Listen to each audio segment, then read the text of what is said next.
Rod Class? No, I haven't heard of him. So Rod Class was a big name about 10 years ago in the freedom community, and everybody was, watching what he was doing, and he's great. I mean, the guy was phenomenal. He got a gun charge, and they brought him up on federal charges in D.C., and he proved to the court, like, they thanked him for how much he taught them, okay? But and he won. But when it was all said and done, they pulled him in the back room, and they said, now, Mr. Class, you've done a phenomenal job. You've won. But we can't let you win, because if we do, we're going to have to let 80% of the prisoners out there out of prison, and we just can't do that. So in a way, some of that is harmful to the public, okay? So that's why it's important. That's why equity is important. And if you can seal your case, you want it sealed, because you want to show them that you're trying to keep this stuff in the private domain away from the public, but you want your relief because you know who you are and you're due relief in the equity. So the case, you seal the information, you seal the evidence so that the public can't see it. And then they go, oh, well, the olive branch has now reached out. So, well, that's a better way to go about the case in federal anyway. Now, if you have a state case, and you can get it into federal, you want to do that. If you have a federal case and you want to, or a federal issue and you want to get it into state, it's probably where you want to take it, because those guys they're like this. They love to beat each other up. So right. It's called forum shopping, basically. Yeah. So I mean, if I'm trying to get relief through equity, I mean, and it's not the private administrative I mean, don't I want to have the evidence, the paper trail that, hey, I have standing here to make a claim because I was damaged, I was harmed, my property, my rights. My property, my rights were, I was discriminated against unlawfully. Mm-hmm. And I mean, I've had one of their attorneys for this ski resort in Heavenly. I could tell I have them nervous. I mean, I have a $33 million claim against them, and their attorney, who I'm going to bar grieve, he wrote me a letter saying, please don't contact. You don't have permission to contact us anymore. We do not owe you any money. They didn't let me in to watch my kid's ski lesson without wearing a mask. And I filmed the whole thing. I said, I'm religiously exempt. It's against my creed to mask my face. I don't take part in satanic rituals and blah, blah, blah, blah. And I said, I don't want to have to do anything as far as, sending you paperwork and starting a claim. But if you deny me entry, I'm going to. And so I have really good evidence of I have witnesses and evidence and unrebutted affidavits and everything. I have to know that there is relief somehow. I have to know that. Yeah. And there may be. I'm not trying to deter you. So I'm just, but if I'm correcting my status and I have to be a citizen to file a 42-1983, then that's a kind of a conundrum. You're going to want to get on Paul Andrew Mitchell's mailing list and ask him about 1983 and watch all the facts that he throws you, because he'll give you everything to research all in one email. There you go, and he'll explain it all. I mean, okay, Paul Andrew Mitchell, get on his mailing list. Okay. Yeah, he mails out stuff and that was a subject that just came up the other day again, and I was like, there he goes. But he's so good, man, at disproving, because look, in this freedom community with all these people on the internet, there's a lot of ungroundedness. There's a lot of theories. There's also a lot of stuff that does work sometimes, right? Not all the time. That tells me that's not a solid way to go, because what we need is the right process and procedure that works the right way, all the time. So that's what I'm looking for. Yeah, exactly. So we all are, honestly, because what I see in the community is there's a lot of great teachers of substance. There's just not a lot of great teachers of process and procedure. Attorneys are phenomenal at process and procedure, and they're horrible at substance. Right. Well, Yeah. So that's what we're looking for, is that marriage, that happy medium, And right. I'm getting emails or texts. I just got one actually when we got cut off, from Jeff Weissman, and he's like, dude, these attorneys they want to know, how we're doing what we're doing. I'm like, well, we can talk, we can talk. They're gonna have to open their mind, because the attorney can only represent the estate, can't represent me. It has to represent the estate. That's what they're doing every time they go in there. They're representing the estate. And remember, the word attorn means to transfer your rights from the landlord or from the tenant to the landlord under a new lease. So they're just attorneying for the leaseholder, right? They're attorneying for the estate because the state is claiming to own the land, to be the landlord. Really, it's the other way around. When we show up as under God, we're the landlord, they're the tenant. So the attorney represents the estate and I represent the landlord, you see? So that's how we're rolling for sure with some of the people I'm working with, because, you know, there's nobody that can represent me. I'm the most powerful man in the room. Right. Nobody's got any more power than me. Now the estate is a piece of property. It's a fiction. So it naturally needs another fiction to represent it. Right. You know what I mean? Right. So fictions can only deal with fictions, and, you know, men and women, we can't deal with fiction. We can't even do contract. We can only do contracts with other men and women, you know? right. And so, well, the way I'm fired up because I have evidence that our health officers are acting unlawfully and deceptively and criminally. Oh yeah. These corporations, I will not allow them to take away my rights, and I'm just on the path to unlock the wisdom for how to get relief. And through my research, it was, and I know you're not saying the private administrative process won't work and everything, but I'm going to perfect this claim. I'm going to go all 9 steps, like the InPower. Oh yeah. I don't know if you know the InPower movement in Cal, Washington. Oh yeah. I'm not saying don't. No. Yeah. No. What I'm saying is you have to be careful when you go into that, because you've got to have your T's crossed and your I's dotted all along the way. And there is remedy there simply because that corporation has the laws for that organization that's mandating stuff that's against those laws. So within that, there's remedy there. But like I said, you just have to be careful with commingling, you know, the private and the public side, and trying to use private standing in a public situation. That's all. So if you can, That's where you're, okay, got it. yeah. I'm not saying that Right. you're not going to get remedy and you won't get remedy and stuff like that. Right. When I do things, I stay on the one side. Right. You know? And that's a whole different ballgame. But I can still have someone apply those laws and stuff on that side, you know. So it's just, yeah. I've been down both sides of the aisle. You know? Right. You know, I know you got to run right now, right? No, I got a little bit of time. Okay, a little bit of time. Okay. Because I mean, I'm curious how you're handling everything. I mean, if I could just, the reason why they deleted my account is because I was being public with this public records request and sharing this. Okay. But if everyone knew this information, this whole thing would crumble. And so it's hard for me to just sit on this information and not try to get remedy or relief somehow. Well, I'll tell you how I handle it when I do need to handle it. But I'm in an area where it's like, it's not even happening here. So I don't have any issues. But when I do go to handle something like that, they get notified first. Hey, I'm coming to shop at your store. Okay. Here's who I am. Here's who you are.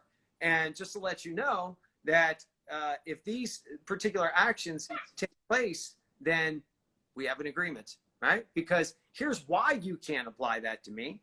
And I will gladly accept your offer to apply that to me or kick me out of your store, provided, you know, you agree to the following. Conditional acceptance. You're doing conditional acceptance. Conditional acceptance. And if you do that and you injure me, there's liability, notice of liability, and you just notify them first, then show up at the store. Yeah. Now you do have a claim solid, you know, in any situation. The bottom line is they're going to do this, okay? They are going to shut the food down. They are going to kill people. It is going to get very, very ugly, okay? And the reason they're going to do it is because people have to wake up and get into the spiritual side of what this is, because it's all spiritual. All spiritual. All spiritual. And the minute you connect with that and you take that position as an heir to the kingdom of heaven, and I know who I am, and you take your system and fuck that thing, you know, we're building other systems over here. And that's what I'm working on. So I'm in a mode of creation. Everybody else is looking at destruction. Me and all the people I'm working with, we're all creating. Bam. I mean, we've got private airlines stepping up. We've got private communication towers ready to be put up everywhere. I mean, and we don't care what they're saying, because we have enough legal minds that are going to stop them from stopping us. And we know that. So while they're over there trying to do their whole mess, we're over here just building. They don't even know what we're doing. We're just building. So we're creating a solution. That's why I don't get too hung up in that, because I'm like, man, I'll send them notices and do all that shit. And if they kick me out of their store, they kick me out of their store. I've got plenty of food. I'm good. I've got plenty of resources. I've got people that are doing amazing things. So I'm already, in my experience, I'm like going way ahead of this ball game. And I'm saying, no, we're already up here functioning, and we're going to protect the society that comes together to say, we don't need you anymore. We don't want you anymore, because you've injured us repeatedly, just like you did in England when we came over here and wrote the Declaration of Independence. It's the same. They did the same exact thing as happened back then. It's the same exact thing. Right. Well, and that's why when I read the Declaration of Independence, I'll point out 2 areas in there where they set us up, or where they set the future timeline. And then they went into the next document, the next one. And they just keep setting the timelines to go back to what they always do, which is slavery. Right. Right. Yeah. Now communism. Well, I have, the Creator God has put a really good tribe around me too. And I've just been able to get so much knowledge. So I have a good buddy in town who's taken his business. He has a fitness gym, and he made it a PMA. And then he he went a 508(1)(ca). 508(c)(1)(a), better be careful with that, because if he's not functioning as a church, he has a church. Ecclesiastical church. There's 12 criteria to that. Yeah. As long as he's following the 12, because a lot of people go, I got a 508(c)(1)(a), it's a trust. And I'm like, but that's not what. He's a church.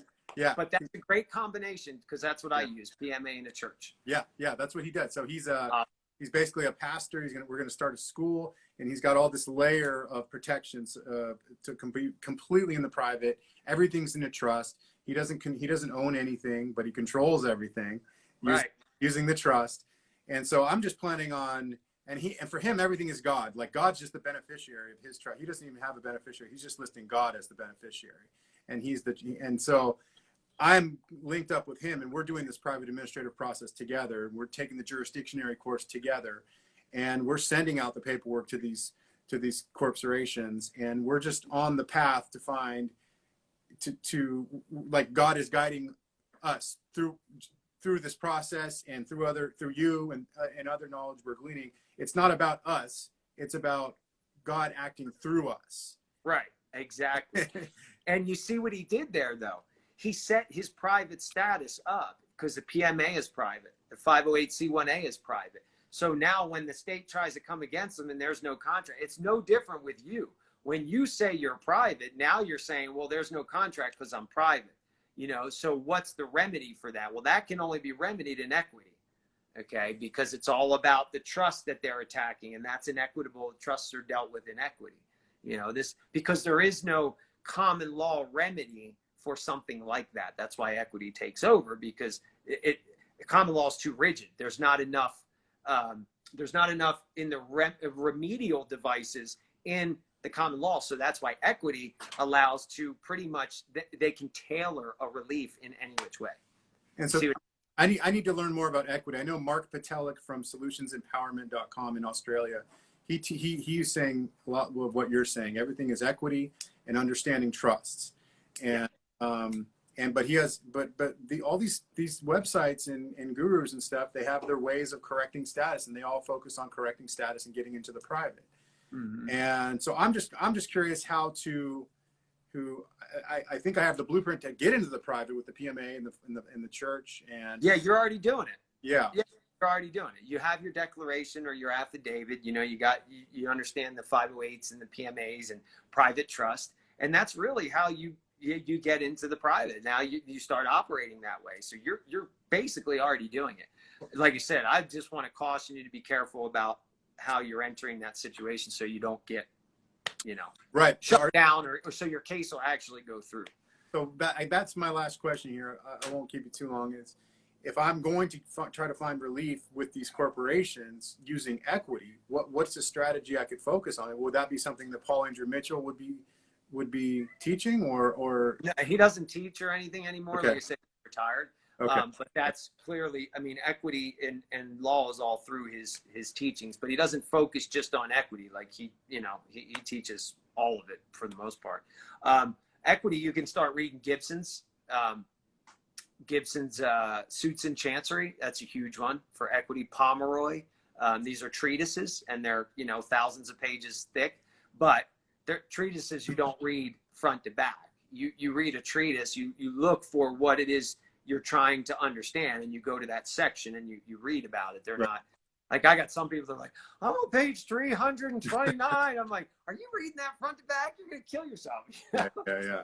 But so Gibson's is great because Chancellor Gibson was from Tennessee, okay, and around the turn of the century, and he's one of the most brilliant men in equity. He's been noted as. So his treatise is really, really good, and it gives you all kinds of court procedure. Just remember, in these courts, equity and at law are merged together, so they blurred the line of where common law and equity are, Right. and they made it one form of action. So we get confused because we don't know when they're switching the hat from common law to equity. Right. Like an injunction, that's an equitable procedure. That's not a common law procedure. See what I mean? It's not the same. So once you can see the equity and the common law, you can navigate the courts better too, because then you can see when you're in equity and when they're trying to get you over into at law or common law, you know, which needs a jury, by the way. Yeah. So you're pretty much always in equity when there's no jury there. Yeah. Well, it's a damn shame that we can't get any sort of justice, or we have to really know what you're doing, and you have to make it a court of record, and Ridiculous. It's ridiculous. Yeah. But dude, we're going to crack that. We are going to crack that, right? Because we're going to do the equity from the start. And once the equity's done, there's nothing that can come against that at that point.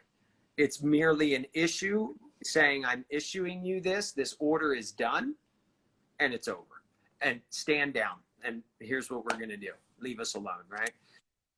That's where we're going. We're creating that procedure, because just like you said, I'm tired of that, man. I've been dealing with this for 12 years. 12 years now. I'm done with this shit. I'm done with all this hoop jump in and, you know, sign your name this way and put a red thumbprint into it. Man, screw all that. I'm telling you, like my brain's going to explode with the paperwork. I'm trying. I mean, I have 3 kids. I'm balancing work. You know, I create Organite, and then I have all these affidavits and steps. Oh, now I'm on the true bill number 1. Where did I think? Oh, I got to send this to this guy and this to this guy. And honestly, like, I'm just over it. I'm so over it, man. I know, man. I know the tension. I know the stress, you know, because I used to do this with people for years, man. I'd help them out and I'd get involved in their court cases, and you got timelines, you've got proper procedure, you've got all this stuff you got to do. Like you said, and it's like, that's all bullshit, man. We don't need to do that. There's another way. So we're going to, you know, nail this thing, and we're going that route, you know. And for me, that route is that complete separation. That's why it's been easy in my Kansas case. Now, granted, I had to go sit in jail for 3 nights and all that, but I just kept collecting violations from them, you know, just over and over, and going, okay, no problem. Well, now they won't move. The thing's just sitting there, and God help them if they do move. Not if. They will. They have to move so they can dismiss it, but they haven't moved yet. It's been over a month. There's been no hearing scheduled, no nothing. It's just the same thing that happened in my criminal case. And then it got dismissed as soon as I issued my birth certificate. But that's criminal, right? Birth certificate, signed over, bam, case was dismissed within 3 days. But it sat there for 2 years. I never had a hearing. Just sat. Wow. Yeah.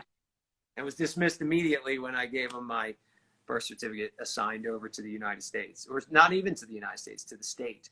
And they immediately, which was interesting because it was assigned to one state and the charges were out of another.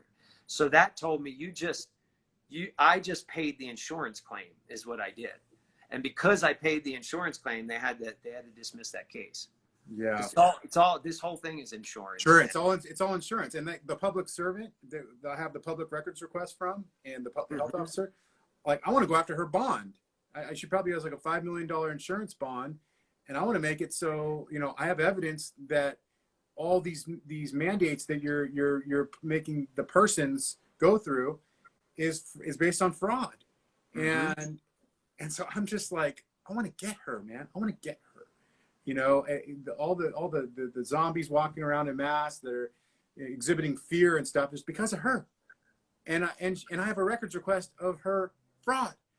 And so I'm just upset and angry, because I want to get her, but I want to do it lawfully and in honor, because we don't want to be at war, we want to be doing everything honorably and conditionally accepting. And so I get that. Yeah. Yeah. You got to let go of the anger and stuff. Yeah. Because that's going to be that's really important, man. Because remember, that's how they've perpetrated this machine over all those years, is that they get us angry, they get us fearful, they get us to fight, and they've got the guns and the weapons. And in war, it's fair game. I could destroy you if you're gonna.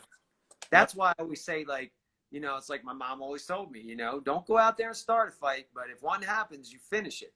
You know, that's the difference between defending myself or going out and being a bully and starting a fight, right? Right. Yeah. And myself, you know. I'm going to fly the flag of peace.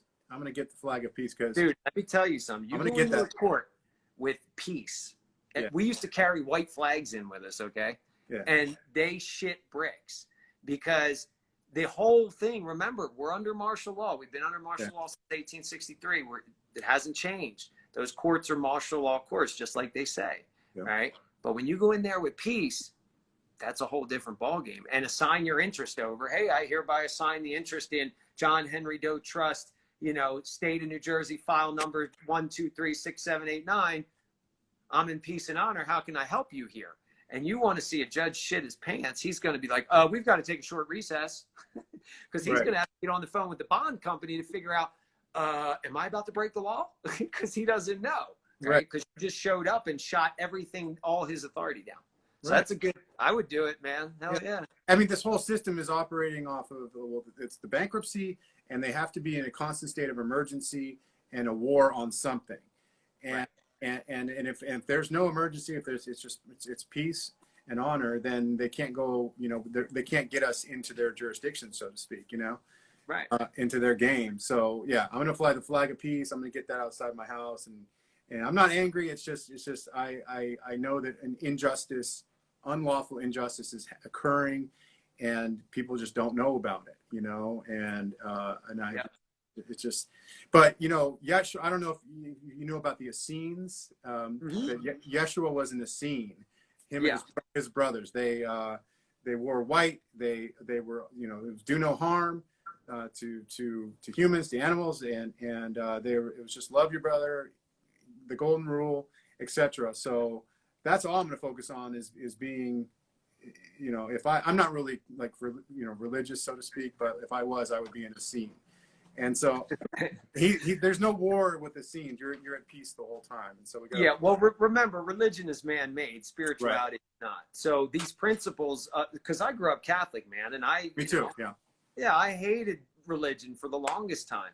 And I was like, I'm going to go down all these other roads of spirituality. And then I realized, wait a minute, that Bible's the most powerful thing we have right now. That's why they're trying to destroy it. Because it's got the keys in it. It tells you how to navigate this.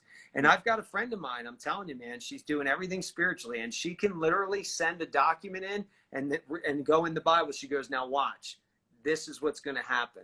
And bam, she's right on. I'm like, holy shit, man. That's exactly what happens. Yeah. She's got it down. She's following the Bible to the letter. She's like, everything is right in here, how to do this whole thing. And she's real close too to some major shit, man. She's been exposing the pedo ring for years, had her kids taken from her dad. They retaliated through her dad in prison. They've been trying to kill him. They've been doing all kinds of torturous shit to him for years. I mean, she's a warrior, man, and she's got this thing figured out. So the spiritual aspect in the Bible is really, really important, man. Well, yeah. I mean, if you look at the Queen and all these public servants, they take an oath on a King James Bible. So, so a King James Bible is really what we want to be basing our truth on. And I think if you look at this thing in a spiritual way, and like you're talking about, I think you're untouchable, because if you you're invoking the highest jurisdiction possible. Yeah. Here's what God told me, because I hear God, I hear my guides, you know. Yeah.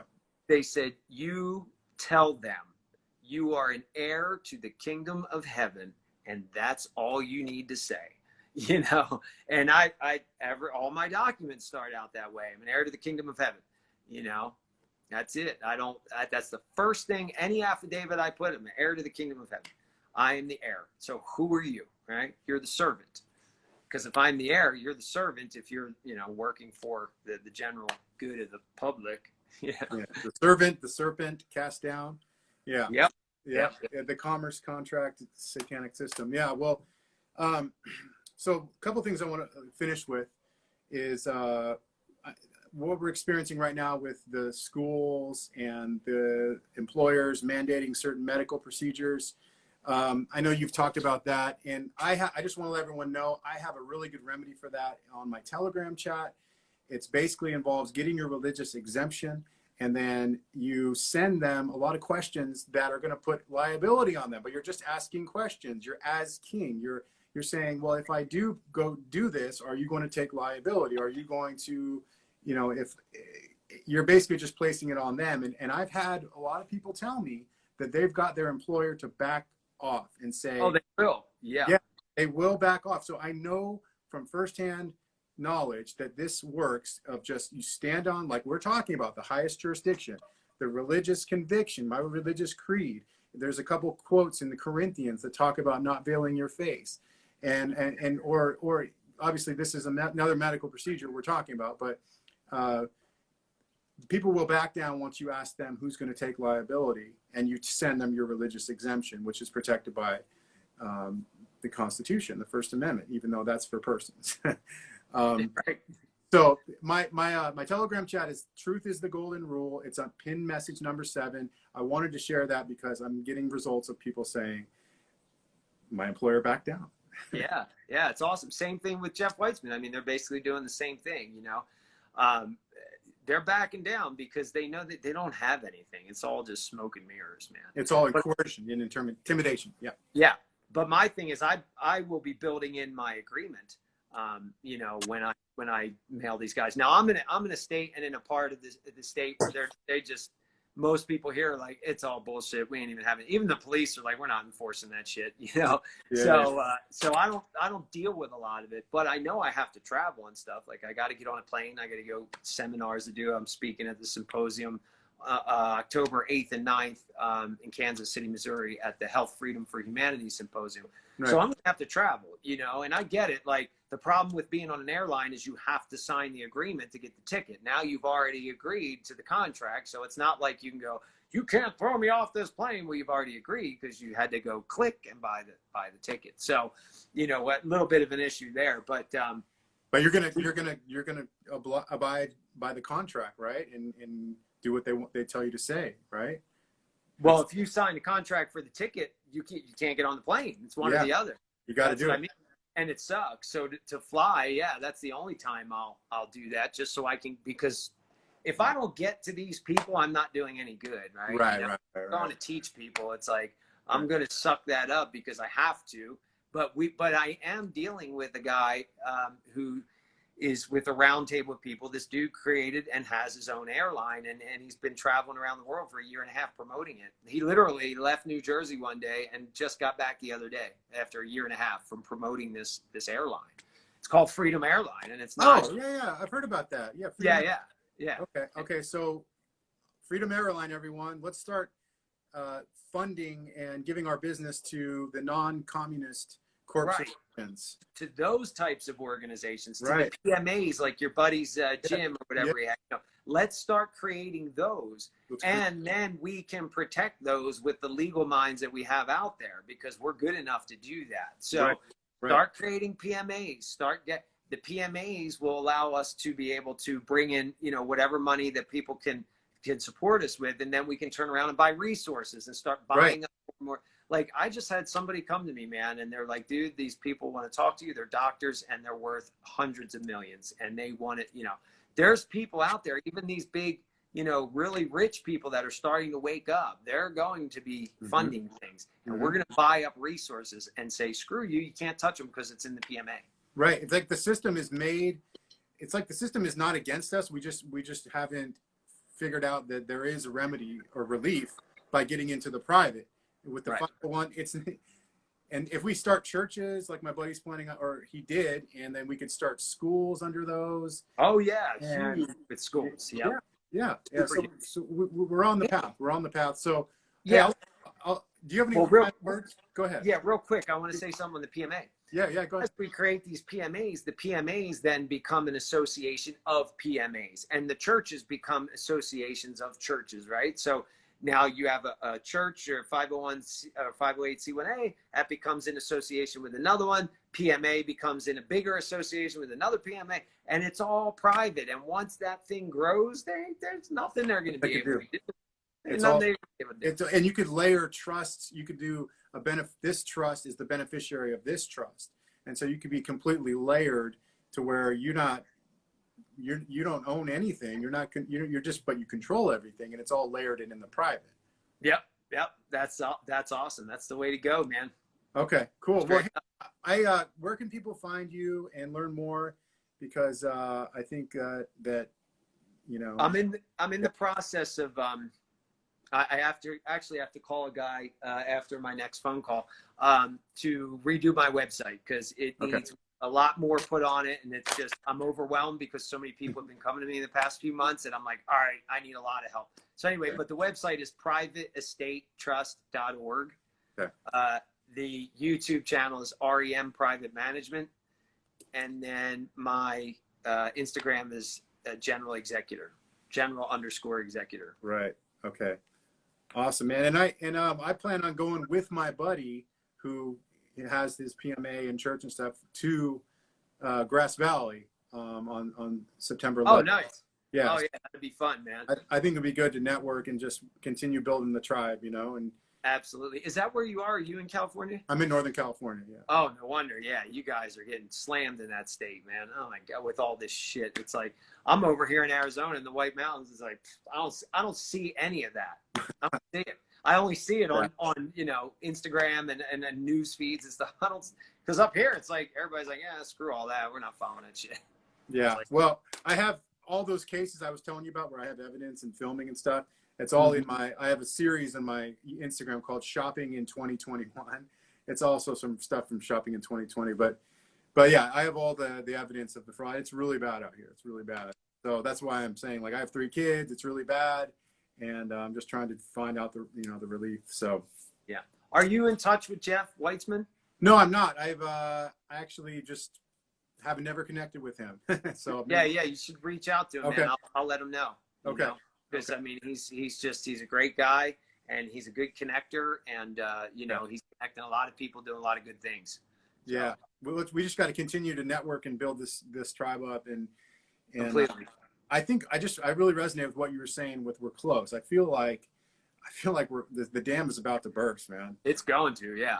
And here's the thing, though, you know, for the awake people like us, we're gonna be fine, because we have faith that, you know, God, the universe, whatever you want to call it, we're here to do the work for that, for him, whatever you want to call it. So we're going to be safe somehow. I don't know how. I just know, because like a lot of people are afraid of the shortages and all the stuff's coming down the line. And I just don't have any fear at all. And I'm not an unintuitive guy where, like, if something is coming that needs to say, hey, you better look at this, that I would be fearful of, you know?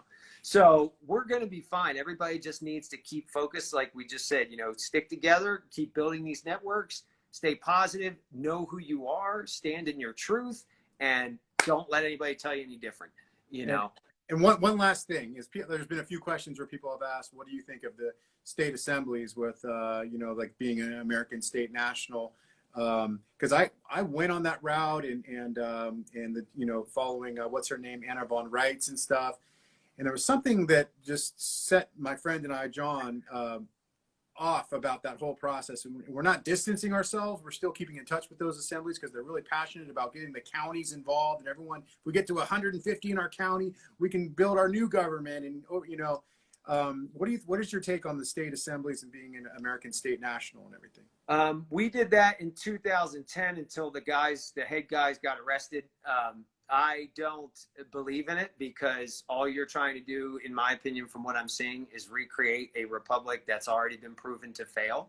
And it's just not my thing. Like, it's not just that status. You're already a national if you were born here, or if you live in a state. The only time you're not a national is when you live in DC. But as long as you're not living in DC, you're already a state national. You just have to declare it, like we were talking about earlier, like you did. You got your affidavit. I've got my declaration.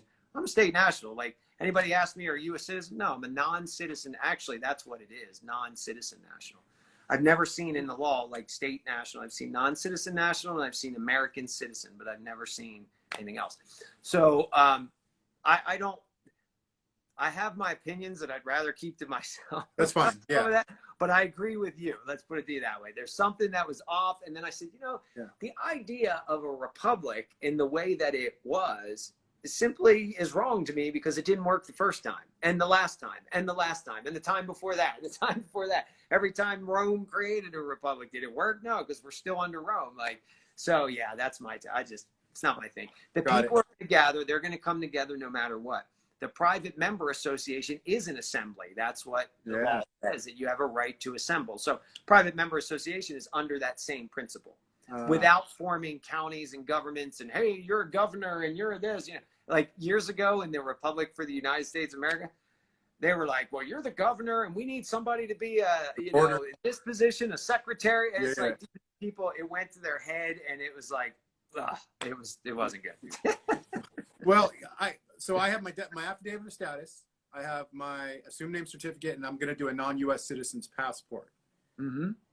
So that's good. And I'm putting the public on notice. So I want to learn from you how to do. Maybe I can glean from some stuff from you at the Grass Valley thing. But I want to get the clerk recorder to accept my my assumed name certificate using the POA. I need to put California has been tough with that. Now that I know you're yeah, they really are. So what I would do is, of course, I would look up their, like I said, what documents they do record. If ever you're denied something like that by a court, you have a right. They have to give you the statutory reason for the denial. They can't just say, well, we don't approve of this. Well, you're not God. So you have to follow your statutory procedure. So what is your statutory procedure why you can't record this? Because you're not filing into a case or anything. You're recording it. I'm recording this on the public record. And look at the Constitution and look at, the rules of court and stuff, and see, is there something in there that says that they can't deny me, right? Then you want to hold them accountable, but always make them, that's what I always do, is always make them tell me, well, why not? What law says that? Because if you can't cite it, then you're just talking out your ass, and now you're injuring me. Right. Okay. Okay. All right. So I'll look into that and maybe figure out how to do a POA, because I know they will accept power of attorney forms. If I'm power of attorney for if I link a POA to my assumed name certificate, they have to accept it, right? Because it's a POA. Yeah. What you would do is, or the way I do it is, I call them first. I go, hey, can I record power of attorney there? So if they already tell me I can, that's another,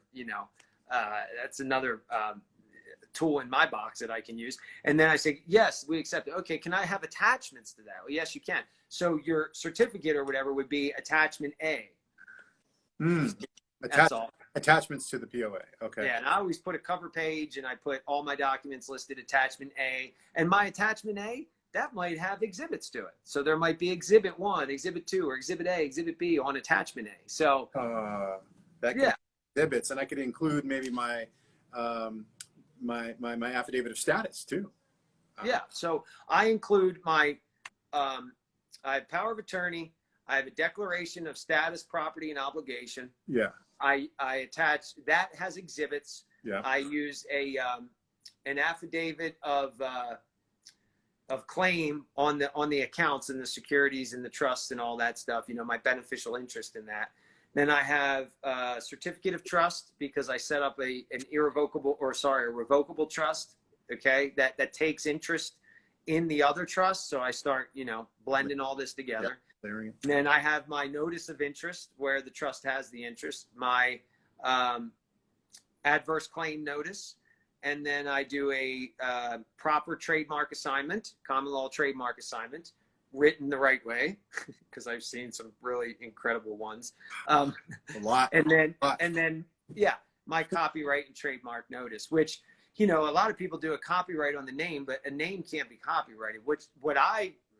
How I've read it when I read the law is, well, the name can be trademarked, and then any works from that name, anything derived from that name, is now copywritten. So that's how I frame mine. It's not the name that's copywritten, it's the works from the name that's copywritten. This is so deep, man. Yeah. Well, 12 years. You've been at it for 12 years. So. Yeah. And like I said, I attach all that to the power of attorney. Beautiful. Well, hey, I'll let you go, brother. Privateestatetrust.org, and you're going to build up that website, and you can find me at my Telegram, where I'm able to get actual truth out rather than censoring myself here. That's it. Truth is the golden rule. So I'll see you in Grass Valley. We plan on going to that and awesome. Linking up more and learning more. So yeah. So actually, real quick on that note, to sign up and get a seat for that is on wethepeopleunified.us. We the people. Landing page. Okay. wethepeopleunified.us. Yeah. Okay. Beautiful. Well, hey, we'll see you soon. All right, brother. I appreciate it. Thank you, man. I love you for having me on and for doing your work, man. Keep it up and hit me up with any questions you have. All right. Much love, brother. All right, brother. Okay. Take care, guys. Bye-bye.